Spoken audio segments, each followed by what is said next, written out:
हरे कृष्ण, आप सभी का स्वागत है फिलोसॉफिकल सीरीज में। मैं हूं श्री चैतन्य चतुर्दास। एक बार भक्ति सिद्धांत सरस्वती जो शिल प्रभुपाद के गुरु हैं, वो मणिपुर गए थे और मणिपुर के जो राजा थे उनसे मिलने गए थे। तो मणिपुर के जो राजा थे बड़े एकदम शक्तिशाली राजा थे। उनके राज्य में कई सारे लोग थे और वो काफ़ी भक्ति भाव से भक्ति भी करते थे। तो इसलिए भक्ति सिद्धांत सरस्वती ठाकुर उनके पास गए एक बार। तो उनसे जब बातचीत कर रहे थे तो उन्होंने देखा कि ये जो राजा थे मणिपुर के चाय पी रहे थे। चाय पी रहे थे तो भक्ति सिद्धांत सरस्वती ठाकुर गुस्सा हो गए उनके ऊपर। बोले, अरे तुम तो वैष्णव हो, भक्ति करते हो, भगवान के नामों का जप करते हो, तो आप चाय कैसे पीते हो? चाय तो आपने छोड़ देना चाहिए, ये तो इंटॉक्सिकेशन में आता है। जो 4 नियम होते हैं, no intoxication, no illicit sex, no gambling, no meat eating, ये वर्जित है, इसमें चाय भी आता है, चाय आपने छोड़ना चाहिए। तो ऐसे जब भक्ति सिद्धांत सरस्वती ठाकुर इनको बोले मणिपुर के राजा को, तो मणिपुर के जो राजा थे वो बोले, अरे आप कैसी बात करते हो? भगवत गीता में भगवान ने कहा है चाय पियो करके। देखा आप बात कर रहे हो, किधर ऐसा श्लोक? मैंने तो अब तक पढ़ा नहीं, पूरा भगवत गीता मैंने पढ़ा है। बोले, आपको पता नहीं? देखो, सर्वस्य चायम सन्निविष्टो, सर्वस्य चाहम हृदि सन्निविष्टो। तो ये जो चायम है ये भगवान ने ही कहा है। और वो भी चाय पीना, कैसा चाय पीना चाहिए? जो स्टोव पे बनाया हो।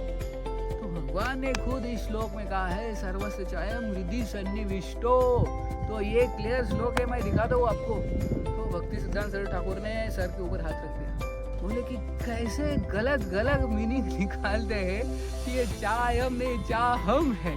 सर्वस्य चाहम हृदि सन्निविष्टो मत्त स्मृतिर ज्ञानम अपोहनम च। तो ये श्लोक जो है, इसको वो राजा ने क्या बनाया? चायम, चाय बोला है भगवान ने पियो, और श्लोक के ऊपर बनाया।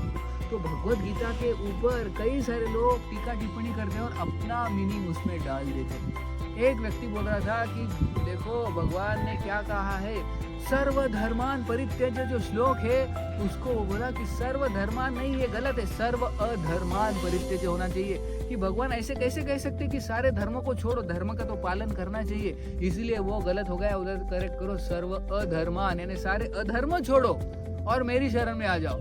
तो वो भगवत गीता को उन्होंने खुद चेंज किया। तो ऐसे कई सारे टीका टिप्पणी थे भगवत गीता के ऊपर। 600 अलग अलग कमेंट्री थे श्रील प्रभुपाद की भगवत गीता से पहले। तो ये सारे 600 भगवत गीता पढ़ के एक भी भक्त नहीं बना। लेकिन जब प्रभुपाद की जो as it is Bhagavad Gita पढ़ के हजारों लाखों भक्त बने, क्योंकि वो एज इट इज है, जैसे भगवान ने दी, उसमें कुछ भी एडिशन नहीं, कुछ भी डिलीशन नहीं। इसलिए Bhagavad Gita as it is ही पढ़ना चाहिए, उससे ही हमारे जीवन में ट्रांसफॉर्मेशन आ सकता है। बहुत बहुत धन्यवाद। हरे कृष्ण।